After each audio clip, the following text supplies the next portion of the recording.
Assalaamu calaykum. Waan idin salaamay dhammaantiin. Maanta waxaan idin hayaa qiso cajiib ah. Waxaanay ku dhacday ninkan dhalinyarada ah. Ugu horreyn, haddaad halkan ku cusub tahay, nagu soo biir subscribe channelka. Sidoo kale haddaad ka heshay video wanaag saar una sii share garee asxaabtaada. Waad mahadsan tahay. Tani waa mid cabsi leh sababtoo ah sheekada ka dambeysa. Inta badan waxaa maqashay sheekada Karaysmaan.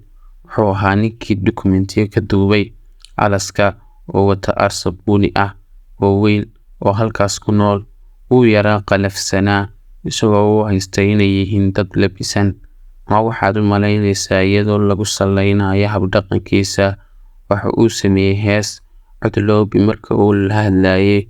Wuxuu odhan lahaa George Mr. Bear waad dhaqantaa.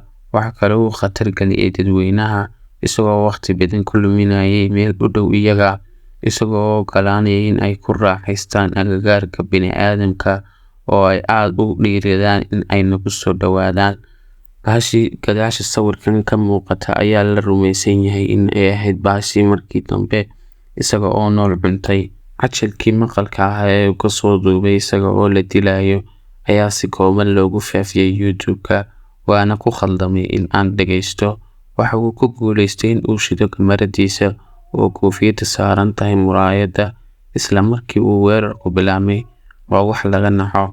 Ma rabto in arsal lagu dilo. Kuma dilaan. Waxay bilaabeen inay wax cunaan.